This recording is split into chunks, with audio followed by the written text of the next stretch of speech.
Judgement of the supreme court का अपमान है। और आज मैं ये आरोप लगा रहा हूँ कि क्या आम आदमी पार्टी ये सब डेटा दिल्ली के नागरिकों का इसीलिए कलेक्ट कर रही है जिसके जरिए वो उसका फर्जी कई लोगों का कार्ड बना सके। आपके बीच कौन सी आपदा आ गई जो कैश बांटा जा रहा है महिलाओं को और जिन लिफाफों में बांटा जा रहा है कागजों पे फोटो लगी हुई है नरेंद्र मोदी की। जब लागू होने के पहले कोई भी नेता किसी भी राजनीतिक दल का किसी भी जनता की सेवा कर सकता है। कौन सी आई है से मचाएला है बेबस होकर जाकर भारतीय जनता पार्टी और बाकी के पब्लिक ऑर्गेनाइजेशन पब्लिक रिप्रेजेंटेटिव के पास आ रही है कि हमारी सहायता करो। नीचे मुर्गे नीचे बकरे बांटते हैं, चुनावों के टाइम साड़ियां बांटते हैं, वो भी बंद होना चाहिए। कर दिया आपने, कैबिनेट में पास कर दिया, लेकिन उसे इंप्लीमेंट ही नहीं किया। इसका मतलब जो महिला बाल विकास विभाग ने नोटिस निकाला है वो सही है। जी ये बहुत गलत बात है जिस तरह से आप विश्लेषण कर रहे हैं। दोस्तों स्वागत है आपका, आप देख रहे हैं द भारत डिबेट। दोस्तों आज की डिबेट होने वाली है वाजपेयी, प्रदीप भंडारी और आम आदमी पार्टी के प्रवक्ता प्रियंका कक्कड़ के बीच में। दोस्तों आज की इस शो में प्रदीप भंडारी जी ने आम आदमी पार्टी की अच्छी तरीके से धोया है, क्योंकि आम आदमी पार्टी का आरोप है कि चुनाव से पहले बीजेपी वालों ने दिल्ली के महिलाओं को 1100 रुपया कैश दे के वोट खरीद रहे हैं। उसी को लेकर डिबेट चल रही है। खैर दोस्तों डिबेट काफी मजेदार होने वाला है। आपसे अनुरोध है कि वीडियो को अंत तक जरूर देखना। अगर आप चैनल पे पहली बार आए हैं, चैनल को अभी तक सब्सक्राइब नहीं किया तो चैनल को सब्सक्राइब और वीडियो को लाइक जरूर से कीजिएगा। चलिए दोस्तों मेन वीडियो को स्टार्ट करते हैं। चलिए शुरू करते हैं। प्रदीप 1100 रुपए कैश बांटकर आप वोट खरीदना चाह रहे हैं दिल्ली में सीधे सीधे?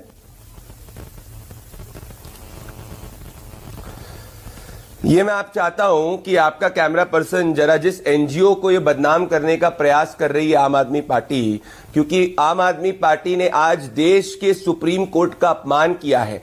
एक पॉलिटिकल पार्टी जो सरकार के अंदर है वो पॉलिटिकल ऑफिसेस के अंदर एक ऐसी स्कीम जिसपे सरकार ने कोई नोटिफिकेशन नहीं निकाला है, जिसकी सरकार के अंदर कोई गवर्नमेंट डॉक्यूमेंटेशन नहीं है, उसका पार्टी ऑफिस के अंदर वो रजिस्ट्रेशन करा रही है, सिटीजन्स का डेटा कलेक्ट कर रही है। ये right to privacy fundamental right का ब्रीच है। Puttaswamy judgement of the supreme court का अपमान है। और आज मैं ये आरोप लगा रहा हूं कि क्या आम आदमी पार्टी ये सब डेटा दिल्ली के नागरिकों का इसीलिए कलेक्ट कर रही है जिसके जरिए वो उसका फर्जी कई लोगों का कार्ड बना सके और एक बड़ा स्कैम कर सके। इसका आम आदमी पार्टी को जवाब देना चाहिए और उसकी जांच होनी चाहिए। आपदा आई है कोई क्या दिल्ली में?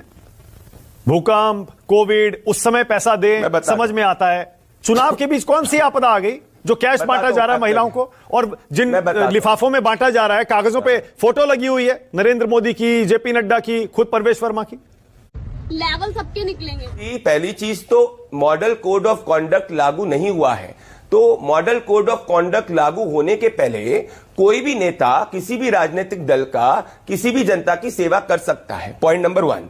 पॉइंट नंबर 2, अगर आपको आपदा की आपने बात करी, जरूर नई दिल्ली की कॉन्स्टिट्यूएंसी में जो अरविंद केजरीवाल जी है, 5 दिन पहले टाइम्स ऑफ इंडिया ने रिपोर्ट करा था कि वहां पे दलित समाज, दलित महिलाएं प्रताड़ित हो रही है कि अरविंद केजरीवाल 5 साल से वहां पे गए नहीं है ग्राउंड पे, 5 साल तक महिलाओं की सहायता नहीं करी है। आपदा कौन सी आई है प्रदीप? से मचा रही है दिल्ली। आपदा कौन सी आई है? क्यों पैसा बांटा जा रहा है?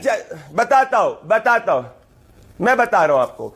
दिल्ली की महिला अरविंद केजरीवाल जी को नई दिल्ली की कॉन्स्टिट्यूएंसी में कह रही कि 5 साल में हमारे लिए कुछ नहीं किया। वो महिलाएं बेबस होकर जाकर भारतीय जनता पार्टी और बाकी के पब्लिक ऑर्गेनाइजेशन पब्लिक रिप्रेजेंटेटिव्स के पास आ रही है कि हमारी सहायता करो। अरविंद केजरीवाल के राज में हम गरीब से गरीब होते जा रहे हैं। प्रदीप कैश क्यों बांटा जा रहा है? तो क्या प्रदीप आपकी सरकार तो बोलती है हम डायरेक्ट बेनिफिट ट्रांसफर देते हैं, सीधा लोगों के अकाउंट में पैसा देते हैं, कैश क्यों दे रहे हैं फिर? अनक जी एक एग्जाम्पल आपको देता हूं। मान लीजिए आपके सामने कोई आता है और आपको कोई कहता है कि भैया मेरा जो बच्चा है उसका अस्पताल में इलाज करा दीजिए, तो क्या आप जाके नहीं होते ठीक है यार ये लो 1000 रुपए में जाके इलाज करा देना जाके? ये कौन सा कैश फॉर वोट्स हो गया? कैश फॉर वोट्स ये होता है कि जब जाके स्पेशली कैंपेनिंग करो, पैसे डालो अलग अलग घरों पे, जैसे आम आदमी पार्टी के लोग करते। ये तो दारू बांटा करते थे। लुधियाना में जनवरी 2015 के अंदर प्रियंका कक्कड़ से पूछिए, इनके एमएलए मदन लाल अरविंद केजरीवाल जी की रैली के अंदर,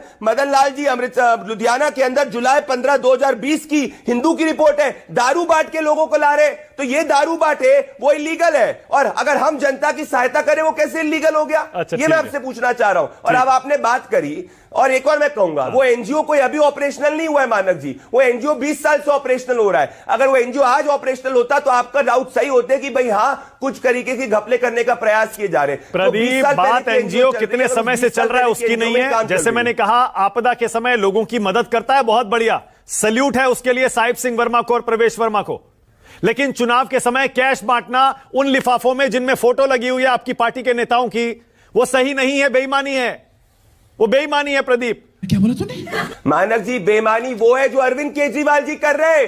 एक ऐसी स्कीम जो है ही नहीं, उसको नाम पे जन लोगों का डेटा छीनने का प्रयास कर रहे हैं। पंजाब में 2 साल तक महिलाओं के खाते में पैसे नहीं आए, पर दिल्ली की महिलाओं में पैसे नहीं आए, ये बेईमानी होती है। और एज अ गवर्नमेंट जो है वो private offices, public party offices के अंदर जाके लोगों का डेटा सील करने का प्रयास कर रहे हैं। कौन सा लॉ कहता है कि पॉलिटिकल पार्टी को गवर्नमेंट के लोगों का, सिटीजन का डेटा छीनने का प्रयास है? ठीक है, एक सवाल प्रदीप, पहली बार तो नहीं हो रहा है कि चुनाव से पहले फॉर्म भरवा रही है इस तरह कोई पार्टी?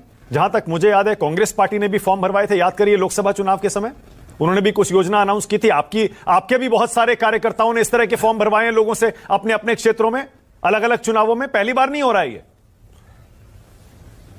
फर्क है मानक जी, कांग्रेस अगर एक ऑपोजिशन के अंदर कोई पार्टी होती है तो वो सरकार के अंदर नहीं होती, तो वो ऑटोमेटिक है कि भाई वो कोई स्कीम को अनाउंस करेगी तो अपनी पार्टी मशीनरी को यूज करेगी। यहां पे आम आदमी पार्टी दिल्ली के अंदर सरकार के अंदर है, तो अगर उसने सरकार कोई स्कीम लागू ही नहीं करी है, जिसका कोई गवर्नमेंट ने नोटिफिकेशन तक नहीं किया है, उन्हीं का हेल्थ डिपार्टमेंट कैबिनेट डिसीजन है, कैबिनेट का नोट है, पूरा वायरल है। प्रदीप आपने देखा होगा, आप तो इतने एक्टिव रहते हैं एक्स पर, पूरा वायरल है वो कैबिनेट का डिसीजन। मानक जी, मैं आपको बताता हूं, 2 सक्सेसिव जब नोटिफिकेशंस आते हैं तो जो गवर्नमेंट का बेसिक लॉ ये कहता है कि जो रीसेंट होता है उसको माना जाता है। और कल जिस तरीके से गवर्नमेंट ऑफ दिल्ली की हेल्थ डिपार्टमेंट ने नोटिफिकेशन जारी करा है कि ऐसी कोई स्कीम एग्जिस्ट नहीं करती, तो हम इस लेटेस्ट स्कीम को as a matter of law लेंगे। इसके पहले वाली चीज तो रिडंडेंट हो जाएगी। तो लॉ है, अगर आपको वाकई पैसे देने में आप गंभीर हैं तो सरकारी सिस्टम को यूज करके उनका रजिस्ट्रेशन करवाइए। मानक जी देखिए, हमारे देश में पिछले 10 सालों में ना